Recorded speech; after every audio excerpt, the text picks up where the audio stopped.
terima kasih atas kehadiran Cigu. Hari ini kami sebenarnya tim kami yang datang pada hari ini adalah daripada kami punya organisasi Forever Sabah. Ada juga daripada internship daripada pelajar-pelajar university, ada dari Amerika, ada daripada Singapura lah. So, dorong datang activity kami ini biasa kami buat dalam setahun yang kami panggil sebagai Valley Immersion. Jadi semua kami punya staff-staff akan kumpul dan dorang akan belajar cara kerja kami dan kemudian bantu apa yang perlu lah. So hari ini dorang sudah membantu mau susun file tadi yang biasa kami buat untuk bagi pekebun kecil. Terutama sekali yang peserta baru lah. Dan selepas itu kita buat demo pendaftaran, tapi kita buat pendaftaran betul-betul juga. Dan Cigu punya pensijilan pun kita proses tahun ini, yang betul-betul punya. Walaupun sebab dorang pun mau tengok macam mana kami buat itu pendaftaran. So yang pertama itu kita ada borang daripada sebab pekebun kecil kita ini dia bersijil under scheme di bawah scheme Wellsia. So borang dorang pun adalah Wellsia sebab setakat ini yang ada scheme untuk yang boleh mensijilkan pekebun kecil adalah Wellsia sendirilah. So biasanya kita akan buat interview lah, masa kau di sisi borang, mana yang tidak tahu, kita akan terus tanya pekebun kecil. So yang basic dokumen yang kita perlu untuk mendaftar pekebun kecil, yang pertama adalah kad pengenalan lah. Sama ada dia salinan ataupun yang original IC pun boleh. Ini geran tanah yang biasa kita nampak lah. Tapi ini bukan yang original lah, ini photostat saja. Yang ketiga, ini lesin MPOB. Ini yang dipanggil sebagai lesin MPOB ataupun lesin Porla kalau orang di kampung-kampung. Tapi dulu jenama dia Porla. Lepas itu orang kasih rebranding jadi lesin MPOB saja. Kau mesti ada ini untuk menjalankan bisnis yang berkaitan kelapa sawit. Itu untuk jual sawit. Iya, ini bukan sijil lah, nanti kamu bingung pula. Ada orang bingung sijil dan lesin. Sijil adalah pengiktirafan, lesin adalah kebenaran. Untuk pendaftaran RSPO kami perlu tengok juga, dorang ada MSPO atau tidak. Sebab kenapa? Sebab program ini boleh kasih keluar 2 sijil sekali. Kalau dia tidak MSPO, kita boleh kasih keluar RSPO dan MSPO sekali. Tapi kalau dia sudah ada MSPO, tidak perlu lagi. Sebab dia sama saja. Dan dia tiada percanggahan dengan MSPO yang MPOB keluarkan. Sama juga. Dan yang ketiga, mesti juga ada itu bukti penjualan sawit. Sebab untuk yang first punya pendaftaran lah. Kita mau tahu dia ada jual sawit atau tidak. Kalau tiada, boleh juga. Tapi yang ini sebenarnya tidak wajib. Tapi kalau ada, Anda bawalah. Untuk yang pendaftaran pertama. Jadi ada perkara yang perlu kita teliti di sini. Di antara ini dengan yang ini. Oke. Ada mau diperincikan? Iya, ada mau diperincikan. Yang pertama mesti kena tengok nama dia. Nama dalam geran ini dan nama dalam lesin ini. Mesti sama. Oke.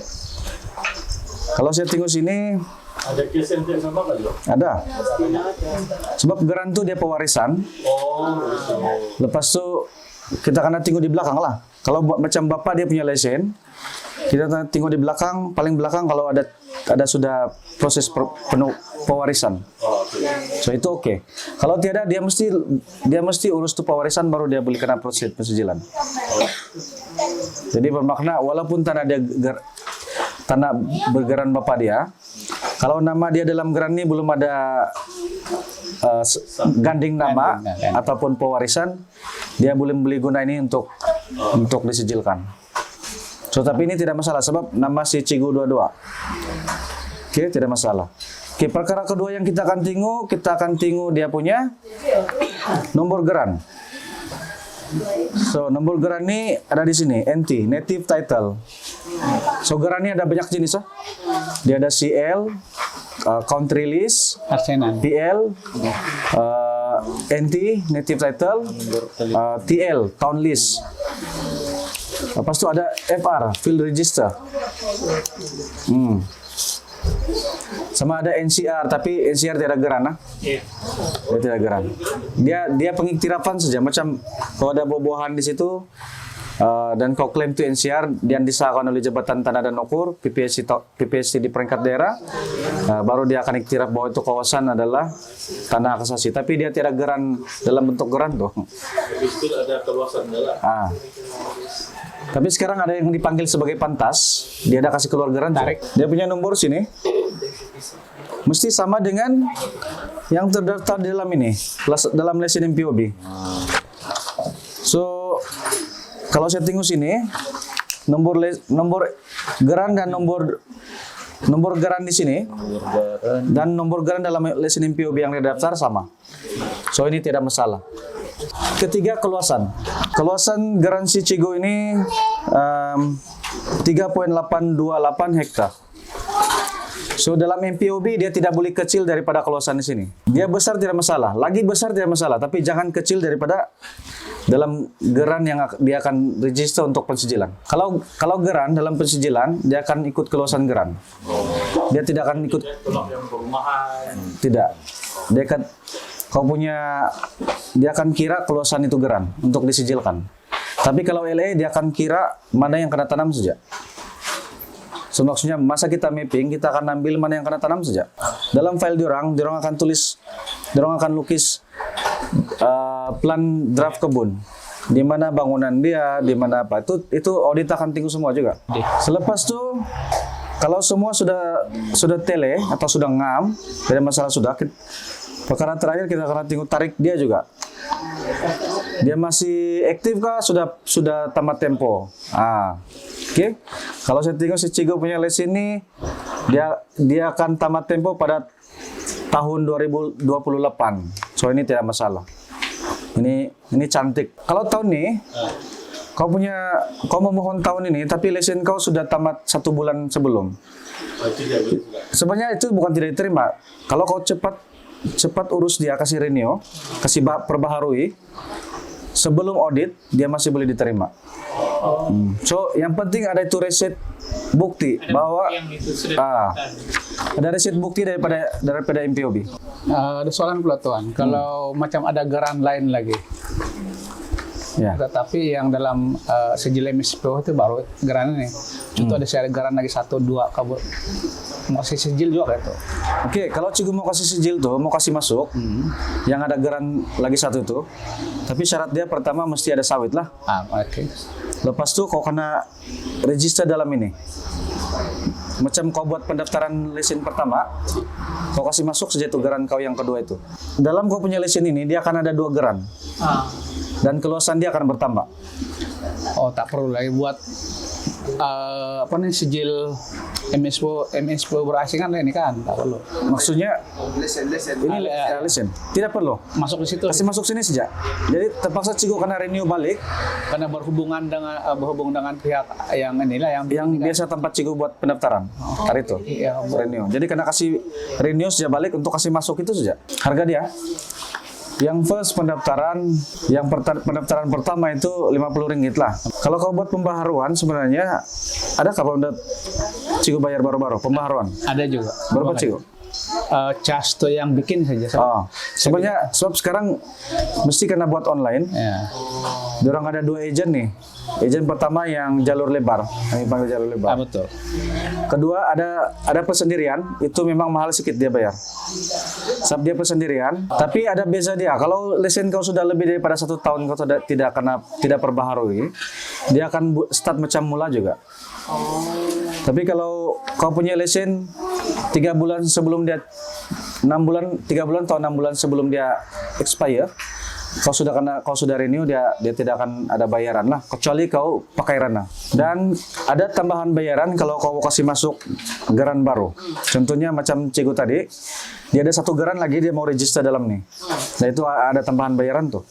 Jadi kalau ikut dokumen si Cigo ini tidak masalah sudah. Semua clear. Oke, pertama sekali saya ingin kasih tahu nama saya dulu, Rena. Hari ini saya akan guide kamu untuk buat mapping lah di kebun si Cigo. Oke, pertama sekali sebelum masuk mapping kamu mesti ada GPS, mesti buat ada farm inspection checklist ataupun dengan borang pemetaan kebun. Ini untuk setiap kali kamu buat point ataupun kamu plot itu tempat, akan ada keluar nomor, namanya waypoint di sini. Nanti akan juga ditulis koordinatnya, oke? Dan begitu juga lah apa poin situ. Sempadan 1, sempadan 2, sempadan 3 untuk remarks dia lah. Oke, boleh. Ini adalah lakaran untuk kebun. Setiap kali kita buat pemetaan ataupun poin, kita mesti lakar dulu lah. Lakar supaya kita boleh tentukan di mana kedudukan kita. Tidak payah cantik-cantik lah, just nampak bentuk kebun tuh oke sudah. Sebagai contoh, pertama kita daripada sini jalan kampung, kita jalan. Ini jalan kebun, betul masuk. Ini kebun sudah. Kita akan poin di sini untuk jalan kebun. Jalan masuk ke kebun. Ada dalam sinilah, terus dia buat laluan masuk ke kebun. Mereka tulis dari itu berapa poin pertama? Oke, ini poin pertama. Tulis satu. Nomor 1. Oke, kedua, tidak penting tapi wajib juga lah. Kamu ambillah nih rumah punya poin. Nomor 2. Ataupun kalau ada store, ambil store. Nyatakanlah dalam catatan ataupun remarks. Ya, ada rumah burung Walid, store, rumah betul, rumah sulap. Sulap. Contoh kalau ada kuburan punya tanah situ kan, ambil saja, itu remarks dia. Dan barulah kita mula daripada penjuru. Oke, dia mula dari mana-mana boleh. Tapi lagi bagus kita mulai daripada penjuru lah. Kiri ataupun kanan. Oke. Supaya bila kamu masuk dalam digitizing nanti buat shape file, kamu senang ikut terus satu kali susun. Terus dapat bentuknya. Tapi itu malam baru dikasih tahu lah.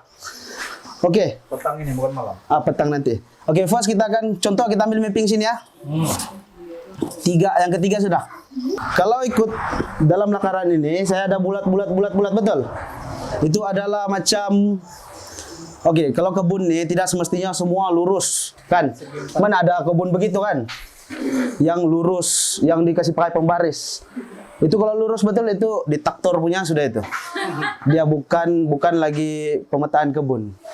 Lepas itu daripada sini kita akan jalan ke sini, kita akan jalan ke sini, kita akan gerak ke sini dan ambil poin. Oke, masing-masing ambil poin lah GPS.